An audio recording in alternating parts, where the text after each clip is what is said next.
I need that. Like, I'm a brain surgery recovery person, so I need simplicity. I actually needed that before I had a brain surgery recovery. All right, so I want to everybody, hear about welcome that to. too. I'm trying to start the show. I'm trying to start the show. Okay, let's Okay, do it. here we go. Here we go. All right. Everybody, I'm trying to calm Renee down on the intro because she's ready to go. I And her am name ready. is Renee Veel. This is going to be an excellent episode. I'm very excited. I like what she does. I love connecting with people that have an impact when it comes to kindness and making a difference in the world, especially when it comes to people directly, but in the younger generations, and especially when it comes to education. And it is massively in need in our days today. But it's so hard. It's very hard for me to explain everything that she does because she has a very deep and very deep and a very wide experience with what she does. So I'm going to keep it brief, and then I'm going to ask her to kind of give us some background that I might have missed. There's really other strength signs, and I don't want to miss it. So she is a visionary founder of an organization called the Edge Academy, where she leads the charge in transforming the lives of individuals and families. I like that. Individuals and families through groundbreaking mindset education programs. Do you think that's something we need today? It is unbelievable. I wish we had that when I was going through school. Now, she's a passionate mother of two. She's a seasoned speech-language pathologist. So here we go. Everybody knows this is probably a good mental health exercise for me, again, on one of my episodes. But she has 23 years of experience in this, and it's incredible what she does. She does more than I could possibly give on an introduction. But she's dedicated herself, her career, to empowering individuals to realize their full potential, which is what I'm looking for, and so is pretty much everybody else. So with that, Renee, welcome to the show. I'm so glad to have you here. I've been looking forward to this, and just can you just fill us in on I don't know, any gaps I left, or how you'd like people to know you more than what I said? You did a pretty good job, Ed. Thank you. I'm excited to be here with you. We met, I was kind of universally aligned how this all got set up. I find that, like, in this journey that I've been on, people just get attracted to you, that you just are so in synergy, and everybody feels the same way about wanting to be an impact maker, do something bigger and better, and outside of the norm, right? Like, reach far and wide with our impact. And I think my whole life, I always thought that I was meant for something like this. I didn't know what it would look like. I just went through all the motions of school and stuff, and then made this kind of transition in my 40s. So you really didn't miss out on much, except I am an author as well, a speaker, host of a conference here in Philadelphia. I'm a Legacy Makers cast member, which is a kind of a small short documentary that is coming out this summer. So there's a couple really cool things that I'm doing that are, Awesome. really helping me promote my work and what my mission is, and which is purely to help our kids, their parents, especially, with mindset and communication and confidence coaching. My true, I think, calling has been to pass on what I've learned just in the past 5 years. And that is how to build self-image, how to set worthy goals, mindfulness, visualization, visioneering, things that sound like really woo-woo, with like the law of attraction. That doesn't sound woo-woo to me, and I don't think it sounds woo-woo to a lot of people nowadays. You know what I mean? Probably not people that listen to you, because I don't know what they think when they listen to me. But I'll tell you something, it is not the norm, and it should be. Because once we understand the universal laws, and we understand how our mind works, and we understand how we can control our thoughts, our lives can change, because everything is a frequency, everything's a vibration, right? So Yes. once you understand that you need to be on the right frequency of the vibration of the goal that you want, or how you want to feel every day, it's never going to happen for you. And if you don't even open up your mind to understanding this, you're just always going to live a life that's just not as amazing as it could be. Yes. And I like what you said because two things. One, as amazing as it could be, and and you helped me out here with the depth of knowledge and experience you have. I'm going to tell you what I experience. I believe, and what I have found is you can change how you feel. Like, and I'm not talking, I mean, in your emotions. I mean, in your emotions very quickly. I mean, you can go from a deep depressed state to like where I am right now. I mean, I could have been very depressed before I did this call. But when you manage what's going through your head, it really does have a huge impact on your emotions. And it doesn't have to wait. You don't have to practice it for, 6 to 8 weeks. You'll start thinking better about yourself. Am I right?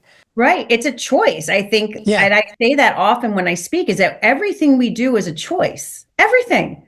So if you're choosing to allow negativity and other people's opinions and things like that ruminate in your mind, it's just going to bring you down and make you feel kind of bad.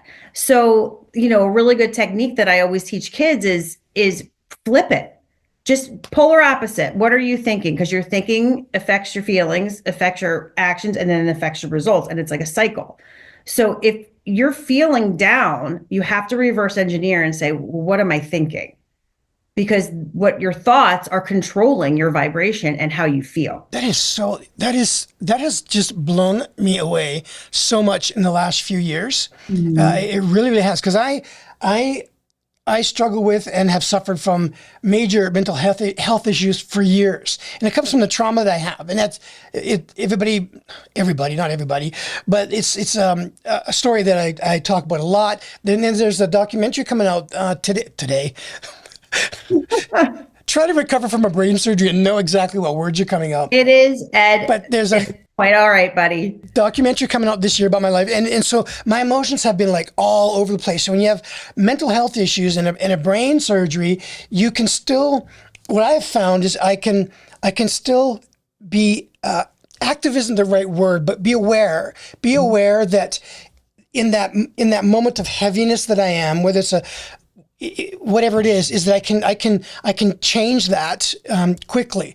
It's very interesting how you can do this for a living. I think I've been very fortunate to meet so many people that are in this space where you're at, and we really need it. We really need it today. I wanted to ask you before we get into some more deep stuff on that. You mentioned something about your journey in the very first few sentences. So can you share with us kind of like the beginning of your journey? What do you mean by that? What is your journey? Sure. Yeah. So my whole life I've just been an overachiever. I mean, I came from a great family, but I've always been this kid that was like wanted to be, and I strove for excellence in everything that I did. But sometimes when you're an overachiever, once you achieve all the things and you sit back, feelings start to bubble up. Because for so many years, you just go, go, go, college, grad school, marriage, house, kids. And then, everything that I ever wanted to accomplish by the age of 40, I did. So then it's like, what's next? Right? Because I'm halfway through my life, hopefully less than halfway through my life, but there's still another 40 plus years that I can be impacting or doing something different. And I always felt like kind of unsettled in that sense. So actually exactly 5 years ago when the world shut down, I just did a post about this. My inner world opened up. Yes, I saw that. I have that sitting here in front of me. I wanted to talk about that because you made some interesting comments in there. And I don't mean to interrupt, but go ahead. Don't mind. I'm going to read because it was very powerful what you wrote, what you said there. And this is in her Facebook post. And is that from today? I think it was yesterday. Yesterday. What's today? Wednesday? Very recent. So this is what she says. It says, when the world shut down in 2020, everything I thought was certain wasn't. Work slowed, social circles quieted, life as we knew it hit pause. But something powerful happened in that stillness, my inner world woke up. My inner world woke up, wide open, curious, ready. that was the beginning of my self-discovery journey. And that's why when you said the word journey, I was like, I want to hear more about that. And then she said, I stopped chasing what was out there and started discovering what was in here. I learned to sit with myself, to ask deeper questions and listen to the answers that had been drowned out by the noise of busy days. And piece by piece, I grew stronger, wiser. And they're periods. I like that, not commas. Stronger, wiser, more grounded, more me. This is a powerful post. The quiet season became the catalyst for everything I'm building now. Because when you do the inner work, the outer world follows. If your life feels slower lately, maybe it's your invitation to go inward. You never know what you'll find. I read that and I was like, oh my gosh, I want to bring that up on this show. That was just a great post. Thank you. I think it's important for people to hear stories like that, because a lot of people, and I'm not minimizing the horrifying event of the pandemic. No. What I always like to do is look at the silver lining in things. And when the world shut down, I felt like I actually had time to spend on myself, on me, because I had my family here, my kids were here, my husband was here, we were all here. But the hamster wheel, right? I mean, I felt like I was on a hamster wheel constantly. So go to the work, go get the kid, go to yoga, go to the gym, cook the dinner, do the laundry, all the things that most people in this world have to do. But I felt like I was losing who I was and what goals I had for myself, because I'm so inundated with the daily grind.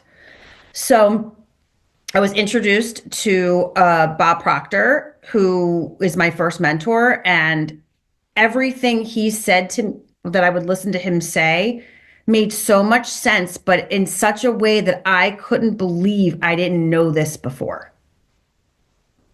And that I was 41. So I'm thinking about all the schooling I went to. I studied the brain. I'm a speech therapist. Like, we have to know parts of the brain. I never knew what a mind was. Like, I couldn't understand why I didn't know. What's the difference between your brain, the physical, here's your brain, and then the other word you use, mind. Yeah. What's the difference? So what is the difference? How would you explain that? So the brain is just an electrical switching station. It's just a body part.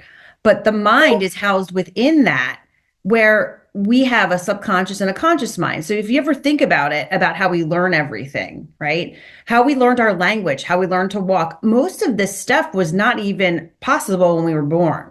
But over time, we were programmed to do these things. So that is what you call your subconscious mind. That's why we're able to go to sleep and our body still breathes and our blood still pumps. And all the subconscious is doing it. I never thought about that. Yeah. You just don't, right? Like we just are here, and we just learn to talk, and we learn to walk, and we learn to eat, and everything becomes automatic. We don't even think about the processes that go through, that our brain goes through to store those programs. And unfortunately, what is happening is that we inherit programs from others. So our parents, our ancestors, our schooling, our friends, social media, it's programming us. And it's really, at the end of the day, important that we kind of equate ourselves to computers, where, all the time, how annoying, my app needs to be updated. I need it right now. Like, I'm like, why is this updating? Because it's making it better. It's making it more aligned to what we need in this moment. And I think that's what the mistake people make, is that whatever they were born with or whatever their family's like they'd have no choice in the matter. It's just, how my family is. And that's so not true, unless you really want it to be like that. So our conscious mind is, there's like a whole diagram. Oh, I could show you. Well, this is called the stick man. So this would be our five senses. Okay. This is our conscious mind. This is where the school books, we study, we regurgitate information, but the subconscious is where we store our programs. And this is the part that controls 95% of what we do every day. And that is in your brain. That's in your head. Yeah. Yeah. It's your mind. housed in your brain as part of your brain, but when you describe it like that and you give people a visual, you're able to understand a little bit better. Like it's not the brain, it's just the part kind of up here above your body that controls your body. So if you think about your morning routine, you probably don't even know right now, like last time you drove somewhere, like how you got there, right? You just drove. Yeah. Yep. It's Yep. automatic, right? Yeah. And then sometimes you get out of the car, like, how the hell did I get here? You know, like you don't even think. Yes. You're on automatic. But what's happening with our kids, especially, is that what's on automatic for them is lack of self-worth, poor confidence. And because they're younger, it's very different for them because you're I'm talking from like absolutely no intelligence on the topic, but I do know that your brain grows to a certain point and then it stops growing. So they're going through those stages in their life that it can be very influenced. I don't know if that's the right word or not, but I think they say like your subconscious. So when you're born, you're as a baby, you have no choice in what you accept. that's right. You have no choice where you're going to be, where you were You have born. no Hello, choice. hello, So everybody. if you are American and your parents have you in China and you're going to learn Chinese, That's right. you're not going to say, no, I'm American. Yeah, and you know, won't even you won't take any courses. Yeah, you're just going to learn Chinese. Like think about growing up, like how we, you get up, you start walking, you fall down. You don't just stay down, you get up and try again, right? It's a practice. But if we are, gosh, we can get really deep with this. I don't want to because it'll take too long, but think about a first grader, right? A 7-year-old. Like that is when they say the subconscious mind kind of puts a lid on it and all the programs are kind of stationed. So then our kids go to school and their imagination, their higher faculties are not evolved. I mean, you have the will, the intuition, the perception, the memory, all of these awesome, higher faculties that separate us as humans from every other animal on the planet, right? So you saw like the 5 senses here. Like dogs have the 5 senses, right? Yeah, yeah. Dogs don't have this. No. So that's what separates us. So we have the beautiful, beautiful capability of reprogramming ourselves. And what's happening with our kids in school is they're being programmed to memorize, regurgitate, get a grade. Yep. Then they base their self-worth on that grade because typically parents are like, oh, that's not good enough. I'm generalizing, but it happened. Yeah. Or a parent comes down from a long line of humans that are just, verbal abusers and, you're not worthy. And, I don't like you or whatever parent, these effed up things parents say to their kids. And that becomes a program. And then as they get older, that's kind of the vibration that they're on. And until we raise awareness that we are able to change our programming and update it, people are going to end up depressed and end up unhappy because they don't understand how their mind works. This is a good show. One thing I like for sure is doing the 30-minute shows. You got to come back and talk some more because this is really good. I would like to ask you kind of bring it up a little bit and talk about what you're doing. Talk about the Edge Academy that you have. How does that work? What's it for? What got you started on that, and where are you going with it? The Edge Academy. When I started in this space after going through my personal development, very intensive program, I realized that me learning that in my 40s is amazing. But how amazing would it be if the younger kids would just learn these concepts instead of learning about, algebra or whatever they're learning in school that they most likely won't use? There should be courses and classes and strategies on how to understand how your mind works, understand how your thoughts work, set goals, all the things, right? But when you think about schools, and I've worked in them for 23 years, it's a kind of a closed community. They're not really open to this kind of stuff. It's kind of like, there's all sorts, we could talk about this as a whole other topic, but how our academic curriculum is kind of set, and it's been very, very similar to when you and I were Sure. young. Sure. Yeah. Yeah. And some of the stuff is great to learn, and it's a good knowledge to have, but that knowledge can't be applied to anything usually outside of academics. It's Yeah. really applied Oh, to absolutely. And today, with and this is a common conversation to hear, where you'll hear. I mean, you don't. You know, this is just.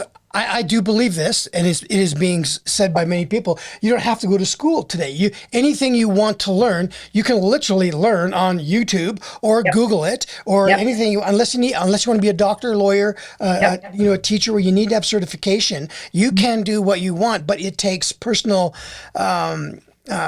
It takes personal strength and self growth and motivation to know that you can, because it was never available when we were growing up. Never. I mean, the Encyclopedia Britannica was there, Yeah, that was the the big whole, thing. we had to learn from that, and that's, I get it. And all of this has really come about when I started making these realizations, where I was like, why? And I always kind of felt like I didn't understand why I was learning certain things, even in my career being a speech therapist. I learned a lot in grad school at NYU in the books, right? Like book work, but the actual experiential, wasn't kind of part of my program. It was a little bit a part of the program, but it was more like book work. And I can speak to that and say that is like the worst way for a therapist to learn. We can learn that stuff in tandem, study in tandem with working with actual humans, because that is what we do.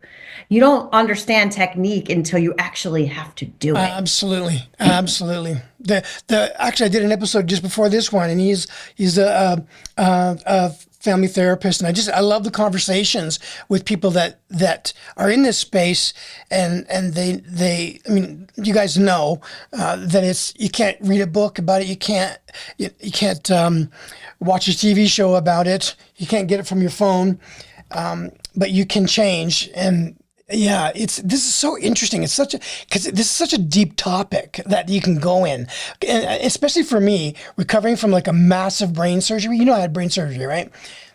Yes, I don't know why, which we'll Yeah. get So into. there was this big thing in my head, and I don't know what it'll look like on the show. I mean, I can delete it if it doesn't look right, but you'll recognize this like right away. So there was this thing.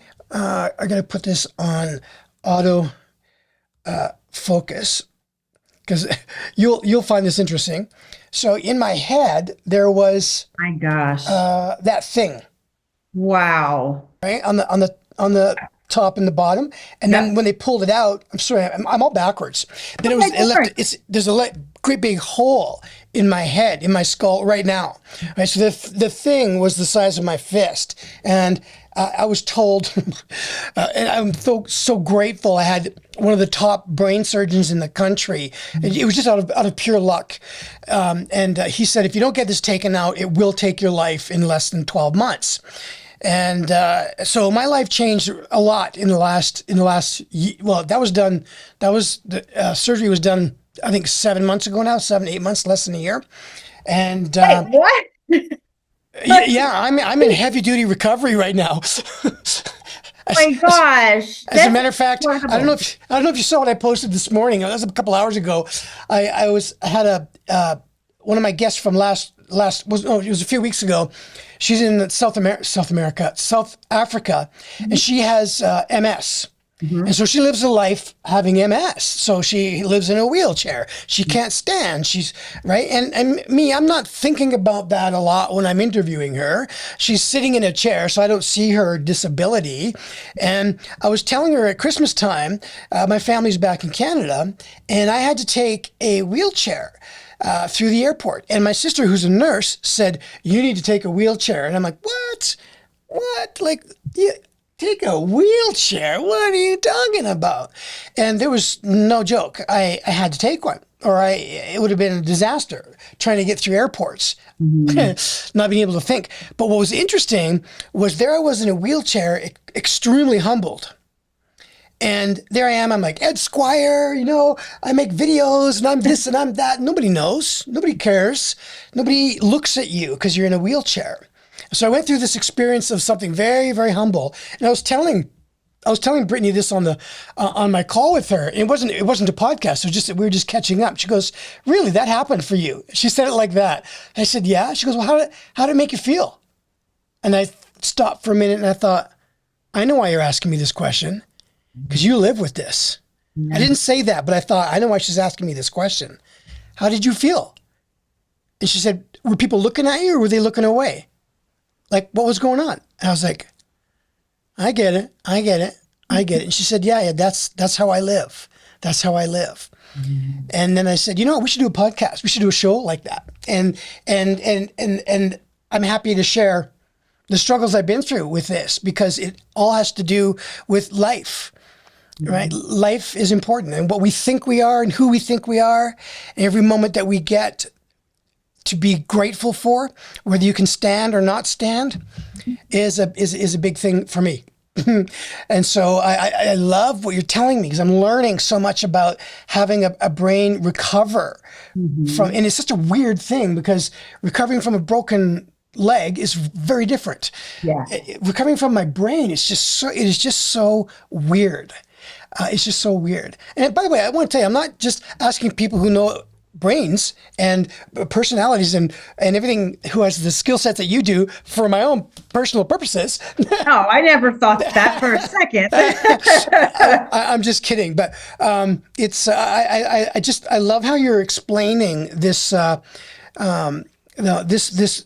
I was going to say part of our lives, but it's not. This is our lives, and that's without our brain, we literally have nothing. You can be without arms and legs, and you'll be fine. Yeah. And without a brain that works properly, you've got nothing. So tell us. You are like a great example of that because I can tell that you have done the work with yourself because of your recovery from this huge surgery. That's hard to accept.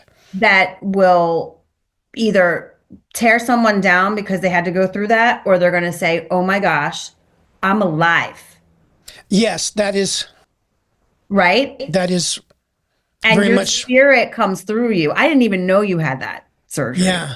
Learning that, but it makes total sense when I hear you talk about your recovery and you have a couple word finding things like that. But gosh, think about it.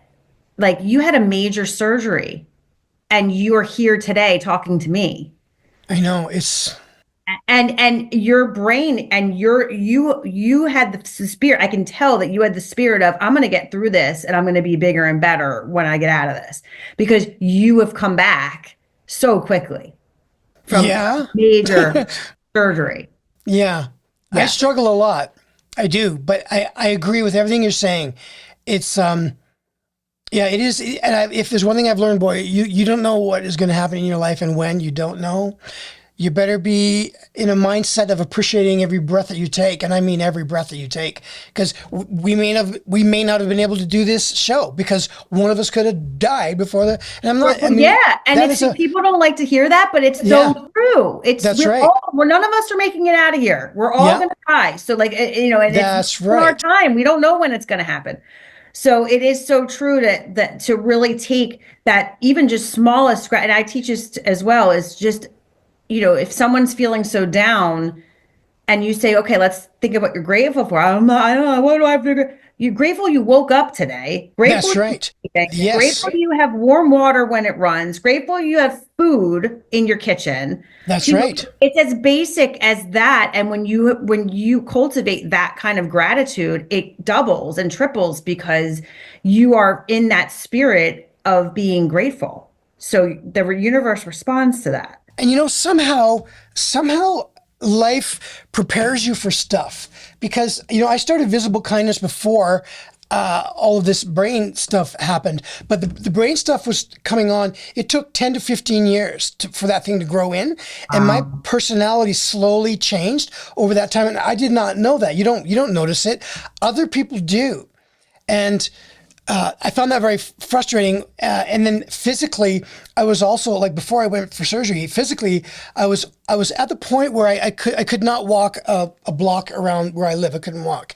My legs were not working. And strangely, which I never even remembered, but it was like, I don't know, 3 years ago, like I do a lot of filming, and quite often, like I got a studio here. If there's something specific I'm doing, I'll test, and I'll like, I'm testing my sound. Okay, got the lights over here, light. Okay. And recording that. Okay. And then go back, and then I look. And so what I would do is this one time I was literally sitting on the ground, because it was a deep angle with the camera, and there was a reason why I did that. And to watch myself, I could barely get down and I could barely get up, and I was groaning and aching in pain, but I wasn't even aware of that. I didn't even know that. Wow. And then I filmed myself getting out of my car once, and because I film a lot. I do like doing TikToks and reels and all that kind of stuff. And I was filming myself with this massive pain that I was not aware of. It was so weird. But if I didn't have, it's so weird how I started Visible Kindness before this began, and the thing that drives me is being kind to others and being kind to myself, and every day and every breath that we have. And I had to run to the store before I did this show, and I carry a deck of cards with me, and there's kindness quotes on them.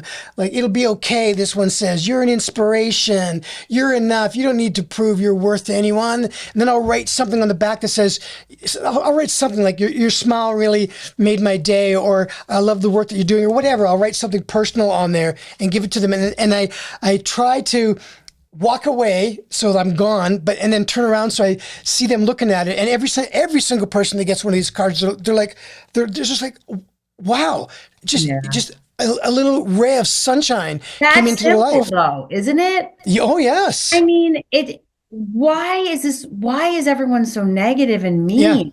Yeah. Get it? Like, what are you getting out of that? Yes. You Yeah, know? we are human beings to live, love, and care for each other. I've never used that phrase before. I like that. Yeah, and we all have different opinions. Of course, we're in the politic thing now. I get that, but let's come together, and let's love one another and be kind to one another. There's otherwise it's a waste of time. And it's a waste of our lives. A lot of the anger that's coming out from people, and this is something I've learned just in the past couple of years too, is, to not take things personally. So, yes.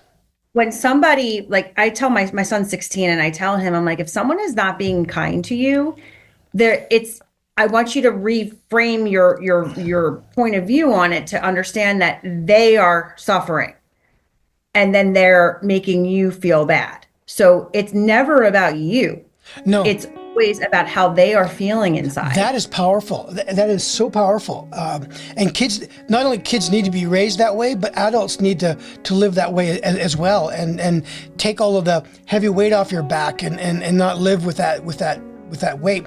We got to do this again. Okay. we just this has been like a 30-minute introduction. It really has been. Yeah, I mean, we could go way deeper, and I'm just so happy to be on here with you, and I'm sending you so much like positive energy, because you're a light. I mean, you're like glowing right now. And thank you.